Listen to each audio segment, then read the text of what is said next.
If you want all the latest news of NBA 2K and also NBA in general, you should follow me on my Twitter account at PackHoopsYT. Not only that, I do giveaways all the time when it comes to VC, games, and also even consoles. So check it out, follow me, and see you there. ¿Qué pasa to the pack? It is Pack here. AKA your mama's best friend, your daddy's worst nightmare. You know, we're getting news every single day basically of NBA 2K23, and this time is pretty significant gameplay stuff. You know, a lot of these news videos I've been making about like the Jordan challenges and My League stuff and all this stuff, that's great. But to the core, the competitive, the actual 2K deep fan that plays Park every day, this is the day for you. I'm going to give you some information that's massive for us and what changed according to Mike Wang. If you like this kind of content, please join the pack and subscribe. I talk about it every single day. And let's get the video started. We're going to go with 2K leaks and intel. He's basically breaking out all the information we got from Mike Wang into a little post. So let's just go with that, okay? So he says the most beautiful thing I've ever heard. Slightly whites got nerfed in NBA 2K23 and won't go in as much via Mike Wang. Let me give you my little rant. In every single 2K I've ever played, people make a little more shots than I would like. Sometimes whites go in that I'm not a fan of. I've never been a fan of whites. In fact, unpopular opinion, I personally believe only greens should go in. If you hit the shot, it's because you're good at the game, not because you got a lucky situation to happen. Personal opinion, even if you have to make greening easier, fine. But like, I really am not a fan of making shots that aren't green. Personal opinion. That being said, it doesn't change the fact that whites go in like 80% of the time because of sniper, and because if it's slightly early or slightly late, it still has a chance to go in. It bothers me so much. Now, there was already good news. We knew that sniper was being removed for NBA 2K23, so that was already like, you know, positive step in the right direction, but whites still went in if you had a really high rating. Now they're saying that not only is sniper being removed, Mike Wang is saying that slightly whites got nerfed as well anyways. So not only is it going to be harder for you, it's going to be real harder for you to green, especially with no hot zone hunter. I have two theories. Either one, they're going to make it easier to green in general, so you're not going to need those kind of badges, or they truly made it really difficult to shoot threes this year, which I don't believe. The only time we've ever seen that, in my opinion, is NBA 2K21 on current gen for the beginning of the year, because it's when it was really hard. And then they nerfed it. And speaking of that, grinding makes a point. So this guy tweets at Beluba. He's like, please make it to where you have to green a shot for it to go in. And Mike Wang was the one that was like, slightly don't drop as much as they used to like last year. But grinding made a point.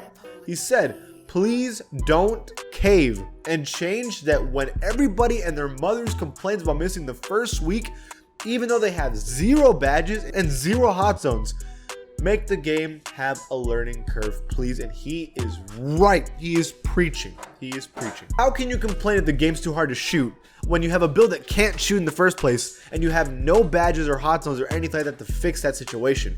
Let the game marinate, okay? Let these 90 overall players with hot zone hunter, with all hot zones and all the badges possible, start playing, get good, and then see how they're greening. If they're really struggling by that point, then fine, maybe you can nerf it. But until then, relax. I just want the game to be fair. So current gen now has double takeover, but the design is still archetype based and not broken up into abilities like next gen via NBA 2K23 Mike Wang. So if you remember this year, basically it was like takeover was like a completely broad, complete thing, where if you were like a shooter in current generation, you got shooting takeover and you could do everything like step back shooting, you could do greening from long distance, all that kind of stuff. Where in next gen, you had to actually specifically pick that takeover, right? Now they're saying that that's going to be the exact same thing this year, and current gen is not going to advance. Again, I know a lot of people are like, LOL, current gen takes the L. My issue isn't even that. My issue is I don't want next gen and current gen to be different at all when it comes to game player builds. I don't, because then it splits the community. But 2K doesn't learn, and they don't learn from their mistakes like they did this year. And again, we're having completely different build systems and completely different archetypes and completely different takeovers, to where these communities are completely split again. It's just ridiculous. It's like My rant is maybe some of the current gen players like this and maybe next gen players like this. I hate this. I've been saying I want the community to be together. This is just another massive failure by 2K, and they do not learn from their mistakes. Now, according to Mike Wang, and this is something that I had never heard before, openness setting for passing has been taken out of online modes. I have never heard of the openness setting in my entire life. Never. I've never heard of this. I didn't know. I have been using Icon for years now. Did not know that some point guards play to where you just press X and it goes to whoever's open. First of all, I don't know if that would work, because just because the game thinks you're open doesn't mean there's someone in the passing lane. So that doesn't, in my opinion, that just doesn't work, right? I feel like this is only good for like the scrubs that play rec, like with randoms. This is the only way this only affects like certain people, like 10%, 20% of the community, because like if you're not icon passing with people, like I don't know what you're doing, right? I've never heard of this in my life ever. Not even, never in my life. Final thing is 2K Fitness says how everyone's going to be in NBA 2K23, and it's just Sean Kemp going crazy at the basket dunking it. I know a lot of people think that slashing is going to be the new meta because of all the new buffs they added to slashing and all the builds that look broken for slashing, and people are not going to be able to shoot. This is how people are going to play. But let's just be honest. Centers look like they're not going to be able to shoot. At least it's going to be very hard for centers to shoot, which means there's going to be centers under the basket.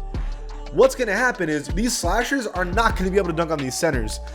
And the only way, 2K will never change. Listen, I'm gonna tell you something right now. People think like, oh my god, like the point guards, that the dribble gods, the play shots that dominate every 2K, they're not gonna come back this year because shooting's gonna be too difficult and like all that's. Listen, you can never ever remove play shots and stopping them from succeeding in basketball. There's a reason why Curry is so good at basketball. There's nothing you can do. If the center can't shoot, that means you have to hit a three, right? If everyone can shoot, now you have spacing and you can either drive or hit a three. No matter what happens, the 3-point shot is available and is going to be a viable option, and because it costs more points than 2 points, you're going to want to go for it. I know people think they're going to be slashing a lot, it might be broken. It's not going to stop people and guys like me to shoot every possession. It's just not going to stop that. Let me know what you think in the comments below about all this information. If you like this channel, please give it a sub. I'll see you guys next time.